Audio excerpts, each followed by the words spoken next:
فلولا اذ جاءهم بأسنا تضرعوا ولكن قست قلوبهم وزين لهم الشیطان ما كانوا يعملون۔ سورہ الانعام چیپٹر نمبر 6 ورس نمبر 43۔ بس جب ہماری طرف سے ان پر سختی آئی تو کیوں نہ وہ جھکے، بلکہ ان کے دل سخت ہو گئے، اور شیطان ان کے عمل کو ان کی نظر میں خوشنما کر کے دکھاتا رہا۔ بسم اللہ الرحمن الرحیم۔ قرآن کی یہ آیت بہت بڑی تنبیہ ہے۔ یہ تنبیہ صرف دوسری قوموں کے لیے نہیں تھی، بلکہ وہ خود امت مسلمہ کے لیے بھی ہے۔ اور میں سمجھتا ہوں کہ موجودہ زمانہ جو ہے،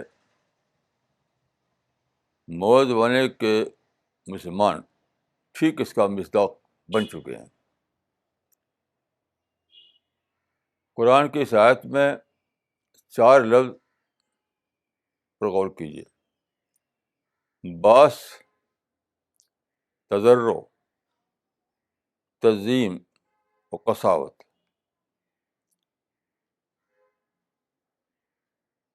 اس کا مطلب یہ ہے کہ جب کسی قوم کے اوپر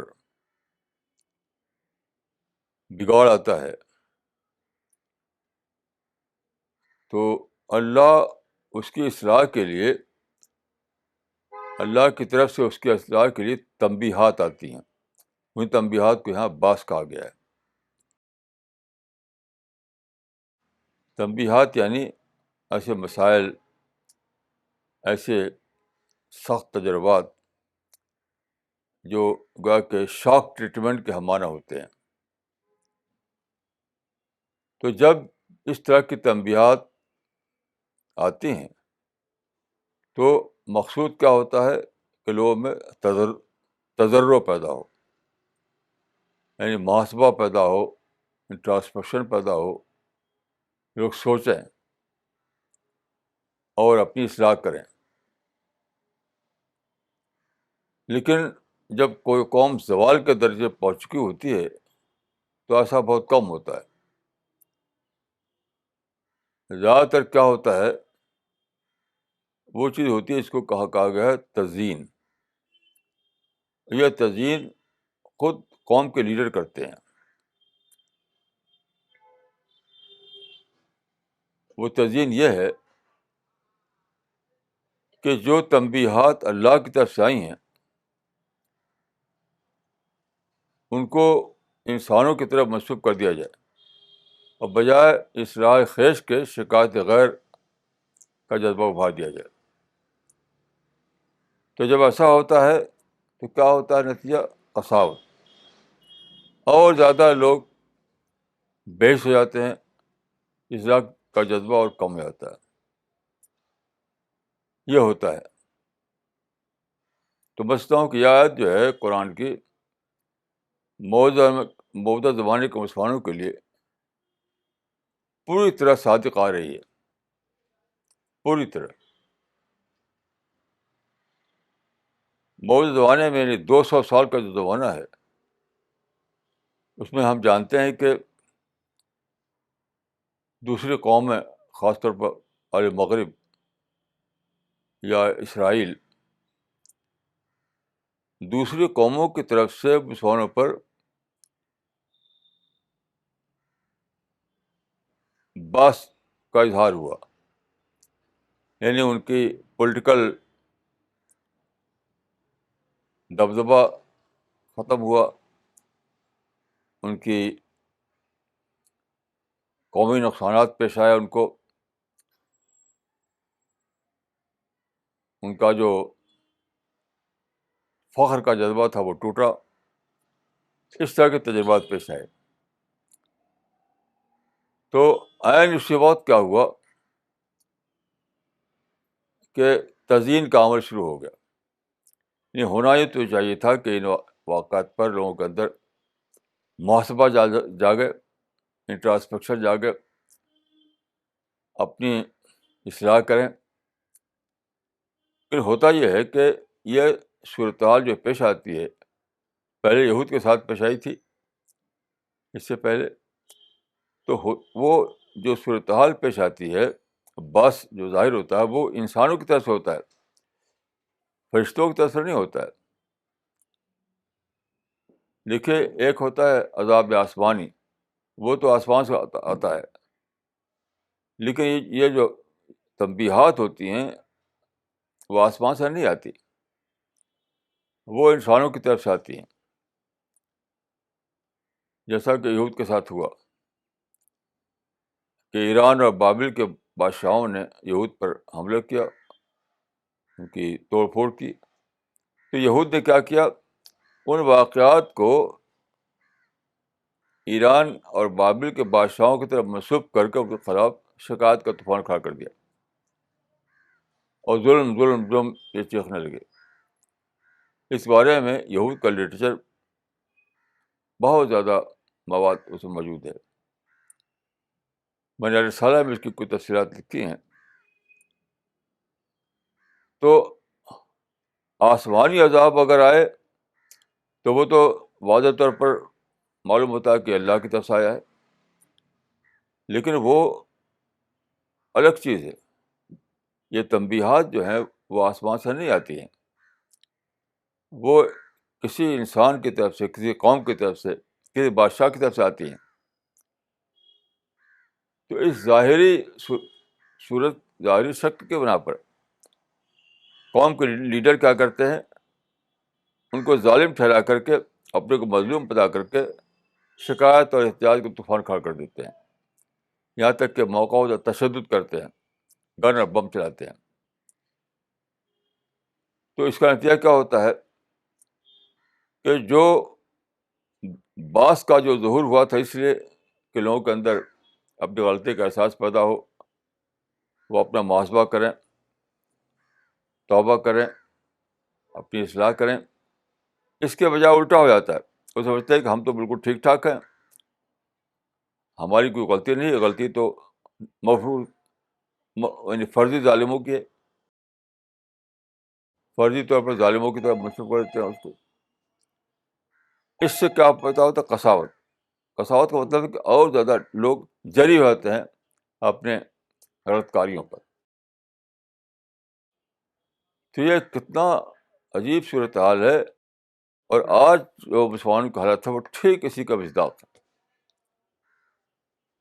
آپ مسلمانوں کے جلسوں میں جائیے، ان کے اخبار کو، ان کے جرائد کو پڑھیے، ان کی مجلسوں میں بیٹھیے، ہر جگہ آپ چرچا سنیں گے دوسری قوموں کے ظلم کا، یہود کا ظلم، امریکہ کا ظلم، یورپی قوموں کا ظلم، اسرائیل کا ظلم، ان کا ظلم، ان کا ظلم، اسی کی چرچا ہر جگہ ہو رہا ہے. حالانکہ ظلم نہیں ہے، یہ بظاہر انسانوں کی طرف سے ہو رہا ہے، اس لیے لوگوں کو موقع مل جاتا ہے کہ اس کو وہ ظلم کہیں. نہیں، وہ ظلم نہیں ہے، وہ تنبیہات الہیہ ہیں، اللہ کی طرف سے تنبیہات ہیں. تنبیہ اس لیے آتی ہے کہ لوگوں میں رجوع اللہ پیدا ہو، اصلاح کا جذبہ ابھرے، توبہ کریں. تو اگر ہماری قوم کے رہنما ان کو یہ بتائیں کہ یہ تو تنبیہ الہی ہے، اس کو ظلم کیوں کہتے ہو، کسی انسان کا معاملہ نہیں ہے یہ انسان کی معرفت، اللہ کی تنبیہ آئی ہے تمہارے پاس. تو پھر کیا ہوگا، لوگوں کے اندر محاسبہ جگے گا، رجوع پیدا ہوگا، توبہ کریں گے. لیکن سب سے بڑی غلطی ایسے موقع پر قوم کے رہنما کرتے ہیں. قوم کے رہنما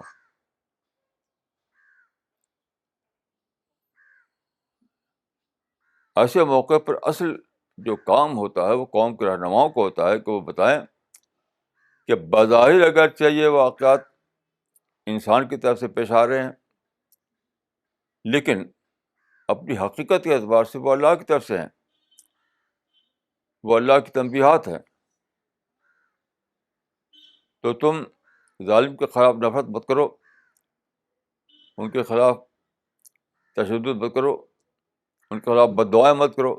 یہ بھی غلط ہے کہ آپ ان کو ظالم ٹھہرا کر ان کو بد دعا کرو ان کے خلاف. ایسی بد دعا کبھی قبول نہیں ہوگی، 1000 سال تک کی آتا رہے کبھی قبول نہیں ہوگی. کیوں؟ وہ ظالم نہیں ہے، وہ اللہ کے کارندے ہیں، تو بد دعا کیسے قبول ہوگی؟ ایسے موقع پر جو کرنا ہے کام وہ یہ ہے کہ خود اپنے اندر توبہ کا جذبہ جاگے، اپنے اندر اصلاح کا جذبہ ابھرے، اپنی حالت کو بدلنے کا فیصلہ کریں لوگ. تو یہ صورتحال آج پوری طرح مسلمانوں پر صادق آ رہی ہے ساری دنیا میں. آپ کسی بھی ملک میں جائیے جہاں مسلمان رہتے ہوں، چاہے مسلم ملک ہوں چاہے غیر مسلم ملک، چاہے مسلمان جہاں میجارٹی میں وہاں جائے آپ، جہاں مائنارٹی وہاں جائے آپ، ہر جگہ آپ سنیں گے یہی ظلم کی باتیں، شکایت کی باتیں، پروٹیسٹ کی باتیں. اور جہاں موقع ہے وہاں پر تشدد، گن کلچر، بب کلچر، یعنی فرضی ظالموں کے خلاف. تو عام مسلمانوں کی اس معاملے میں اگر ایک ذمہ داری ہے تو رہنماؤں کی ڈبل ذمہ داری ہے، کیونکہ یہ دراصل رہنما ہوتا ہے جو ایسے موقع میں لیڈ دیتا ہے، جو سوچنے کا ڈھنگ بتاتا ہے. کہ بہت ہی زیادہ سوچنے والی آیت ہے، یہ بہت زیادہ سوچنے والی آیت ہے. دیکھیے یہ ایسے جو باس یا ایسے جو سختیاں پیش آتی ہیں وہ بلیسنگ ان ڈسگائز ہوتی ہیں، وہ اللہ کی رحمت ہوتی ہے. جیسے حدیث میں آتا ہے کہ ان اللہ اذا احب قوما ابتلاهم، اللہ جس سے محبت کرتا ہے تو اس کو وہ مبتلا کر دیتا ہے سختی میں. تو یہ گویا کہ ہیمبرنگ کی زبان ہے، یہ جھنجھوڑنے کی زبان ہے، یہ بلیسنگ ان ڈسگائز ہے. تو رحمت ہی تو ہے یہ. اس طرح کی صورتحال میں اگر نرمی سے بات کی جائے تو تو اس کا کوئی فائدہ نہیں ہوتا. پھول برسایا جائے تو اس کا کوئی فائدہ نہیں ہوتا، جھنجھوڑنا پڑتا ہے. تو یہ جھنجھوڑنے کے لیے ایسے واقعات پیش آتے ہیں، اس بنا پر وہ اللہ کی رحمت.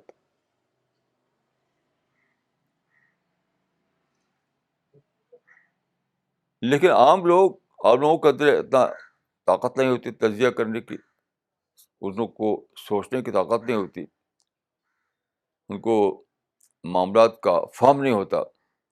تو عام لوگ اس معاملے میں رائے قائم نہیں کر پاتے کہ کیا معاملہ ہے، کیا ہو رہا ہے. لیکن جو رہنما ہیں، وہ رہنما جو ہیں ان کو علم ہوتا ہے، ان کے اندر تجزیے کی طاقت ہوتی ہے، وہ باتوں کو گہرائی میں سمجھ سکتے ہیں. تو اصل ذمہ داری ایسے موقع پر رہنماؤں کی ہوتی ہے کہ عام لوگوں کو وہ صحیح لیڈ دیں، ان کو اس سے بچائیں کہ وہ شکایت میں پڑ جائیں، پروٹیسٹ کرنے لگیں، یہاں تک کہ تشدد اتر آئیں، لڑائی چھیڑ دیں. اس سے بچائیں کیونکہ اس سے کوئی فائدہ نہیں ہوگا. کچھ بھی آپ کریں، کچھ بھی کریں، اس سے آپ کچھ فائدہ نہیں پا سکتے. فائدہ اس میں نہیں کہ فرضی ظالموں کے خلاف لڑیں، فائدہ اس میں ہے کہ آپ اپنی اصلاح کریں. اچھے طرح سمجھ لیجیے، اس طرح کی صورتحال میں قوم کا فائدہ اس میں نہیں ہے کہ وہ لڑائی چھیڑ دے، قوم کا فائدہ اس میں ہے کہ وہ اپنی اصلاح کرے. اور اس کا دیکھیے عملی ثبوت یہ ہے کہ پوری دنیا کے مسلمان تقریباً 200 سال سے اپنے فرضی ظالموں کے خلاف لڑائی چھڑے ہوئے ہیں. تو 100 سال بیت گئے لیکن فائدہ کیا ہوا؟ کچھ بھی نہیں. یک طرفہ طور پر مسلمان ہی اور تباہ ہو رہے ہیں. جو فرضی ظالم ہے ان کا تو کچھ بگڑا نہیں. تو اللہ کی مدد کہاں آئی؟ خوب بد دعائیں ہو رہی ہیں، ساری دنیا میں بد دعائیں ہو رہی ہیں، قنوت نازلہ پڑی جا رہی ہے. لیکن آپ نتیجے کے اعتبار سے دیکھیں تو 1% بھی کوئی فائدہ نہیں ہے اس کا. تو نہ بد دعاؤں کا فائدہ ہو سکتا ہے، نہ شکایت کا فائدہ ہو سکتا ہے، نہ پروٹیسٹ کا اور تشدد کا فائدہ ہو سکتا ہے. کسی چیز کا کوئی فائدہ نہیں ہوگا. تضرع کی ضرورت ہے. تضرع کا مطلب یہی ہے یو ٹرن لینا، توبہ کرنا، اپنا محاسبہ کرنا، اپنی اصلاح کرنا. اس سے فائدہ ہوگا. دوسروں کے خلاف شکایت اور احتجاج کا طوفان برپا کرنے سے اگر فائدہ ہوتا تو ہو چکا ہوتا.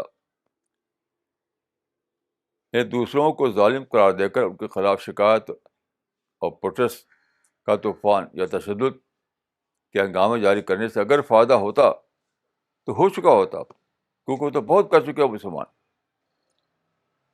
بہت زیادہ کر چکے، یعنی قربانی کی حد تک کر چکے، سوسائڈ بامبنگ کی حد تک کر چکے. تو اگر یہ مفید چیز ہوتی تو اب تک اس کا فائدہ سامنے آ چکا ہوتا. تو اب آخری وقت آ گیا ہے اس معاملے میں کہ تمام مسلمان سوچیں، تمام مسلم رہنما غور کریں اور اجتماعی توبہ کریں. اجتماعی توبہ قرآن میں آتا ہے کہ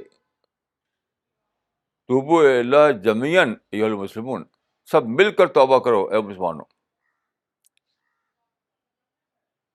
سب مل کر معنی کیا ہے؟ جب عمومی بگاڑ پیدا ہو جائے، عام بگاڑ، عام سطح پر، تب اشیاء وہاں پر منطبق ہوتی ہے. یعنی سارے لوگ جو ہیں ان کے اندر یہ جذبہ ابھرنا چاہیے ایک طرف سے کہ ہمیں توبہ کرنا ہے، ہمیں اپنی غلطی کو ماننا ہے، ہمیں نفرت کو ختم کرنا ہے، شکایت کو ختم کرنا ہے، پوری طرح اپنے آپ کو پازیٹو بنانا ہے،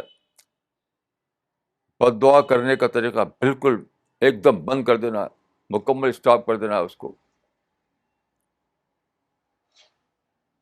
یہ اسی کو کہتے ہیں، کہا گیا ہے تضرع. یہی تضرع ہے.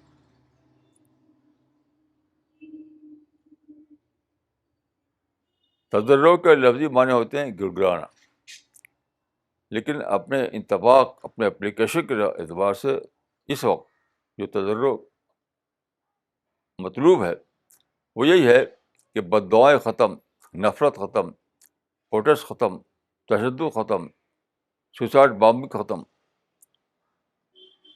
دوسروں کو ظالم سمجھنا ختم. اپنے کو ذمہ دار سمجھ کر سیلف انٹراسپیکشن کرنا، اپنی غلطیوں کو ڈھونڈ ڈھونڈ کر نکالنا اور اپنی اصلاح کرنا. یہ ہے تضرع.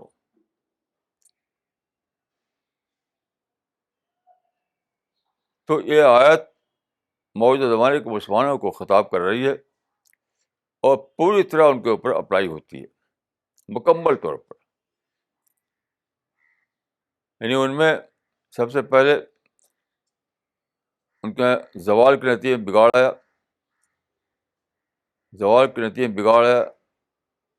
تو پھر اللہ کی طرف سے باس ظاہر ہوا. انسانوں کی طرف سے اللہ نے انہیں تنبیہات بھیجی. اب کیا مطلوب تھا؟ تضرع مطلوب تھا، تضرع.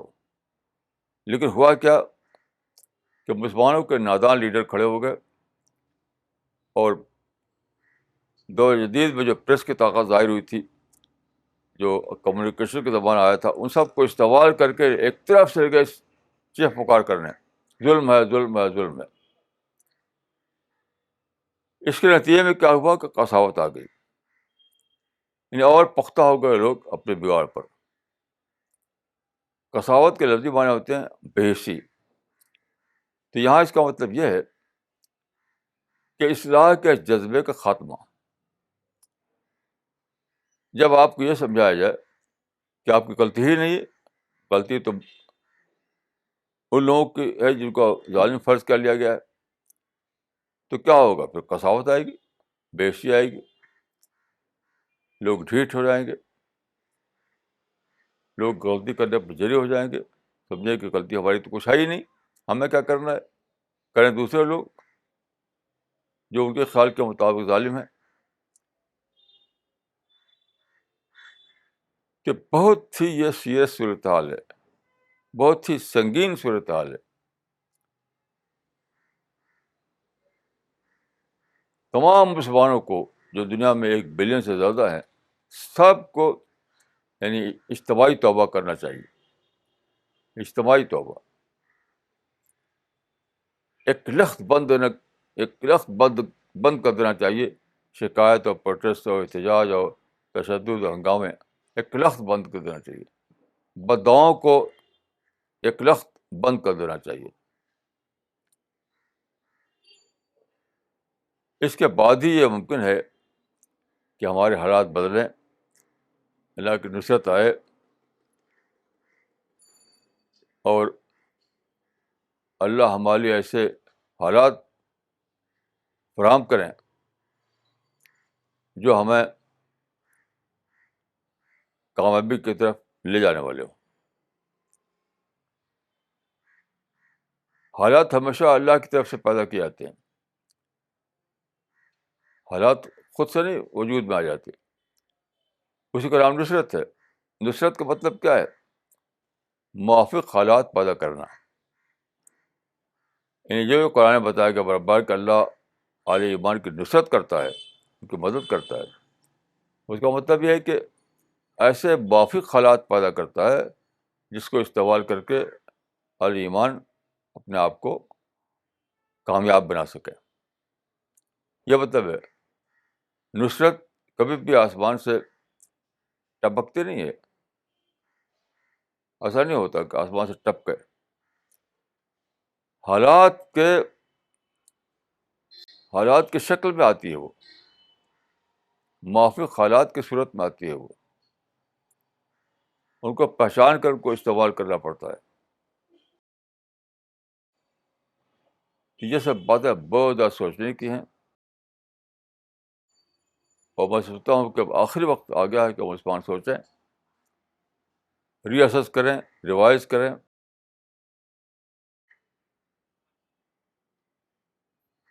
لیکن ری اسس کرنے کی شرط لازم یہ ہے کہ آپ اپنے آپ کو مکمل معنوں میں پازیٹیو بنائیں.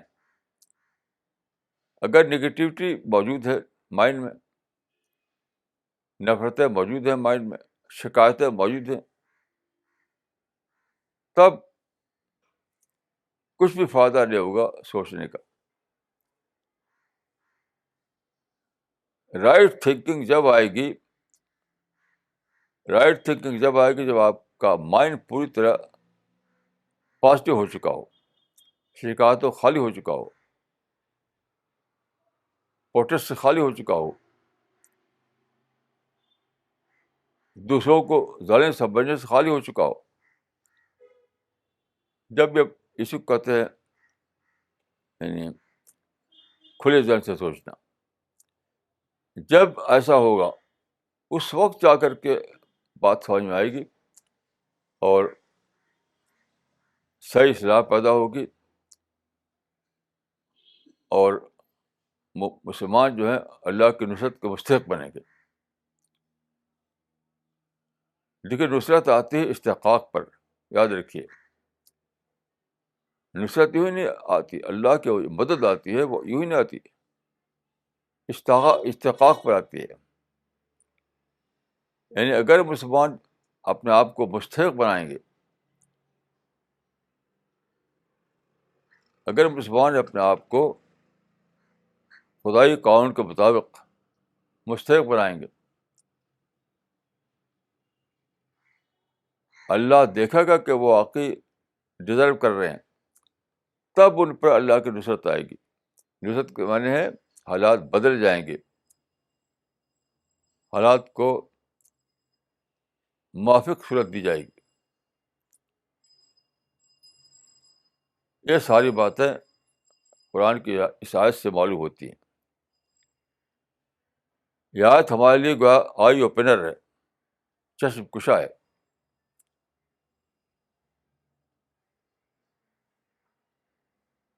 اور بچتا ہوں کہ ہیئر از دا اسٹارٹنگ. امت مسلمہ کے اندر اگر کوئی نیا مستقبل لانا ہے, کوئی نیا دور لانا ہے,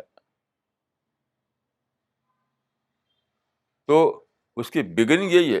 اس کی بگننگ اسی آیت سے معلوم ہوتی ہے. یہ آیت بتاتی ہے کہ وہ کون سی بگننگ ہے جو اگر مسلمان شروع کر دیں تو ان کے لیے ایک نیا مستقبل پیدا ہو سکتا ہے. تو یہ ساری باتیں قرآن کی اس آیت سے معلوم ہوتی ہیں. کہ پھر میں عرض کروں گا کہ قرآن کی آیت کا جو اصل مدعا ہے اس کو سمجھنے کے لیے ہمیں 100% پازیٹیو بننا پڑے گا. نیگیٹو تھاٹ کو ختم کرنا ہوگا, نفرتوں کو مٹانا ہوگا, شکایتوں کو بالکل ختم کرنا ہوگا, اپنے آپ کو کھلے ذہن والا بنانا ہوگا, بد دعاؤں کو ختم کرنا ہوگا. اس کے بجائے ان کے لیے دعا کرنی ہوگی, ان کا خیرخواہ بننا ہوگا. اس سے پہلے کچھ ہونے والا نہیں ہے. یہ اللہ کی سنت کا معاملہ ہے. یہ جو میں عرض کر رہا ہوں یہ اللہ کی سنت کا معاملہ ہے, یہ فطرت کے قانون کا معاملہ ہے. یہ کوئی سادہ بات نہیں ہے. اور اللہ کا قانون کبھی بدلتا نہیں. لن تجد لسنت اللہ تبدیلا, وہ ہر ایک کے لیے یکساں رہتا ہے. یہ ہرگز نہیں سمجھنا چاہیے کہ امت مسلمہ کوئی الگ امت ہے, امت مسلمہ کے ساتھ کوئی الگ سلوک کیا جائے گا جو دوسری قوموں کے ساتھ نہیں ہوا. یہ بہت بڑی بھیانک غلطی ہے. قرآن میں دیکھیے صاف صاف ہے کہ لیسا بامانیکم ولا امانی اہل الکتاب من یعمل سوءا یجزا بہ. یہاں پر دیکھیے مسلمانوں کو بریکٹ کیا ہے یہود کے ساتھ. اس آیت میں مسلمانوں کو یہود کے ساتھ بریکٹ کیا گیا ہے. اس معنی کسی قوم کا کوئی سلسلہ نہیں, کوئی کسی قوم کا معاملہ الگ نہیں.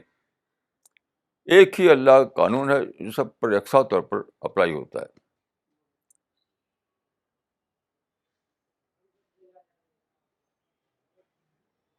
اور اس قانون کو اس آیت میں بیان کر دیا گیا ہے.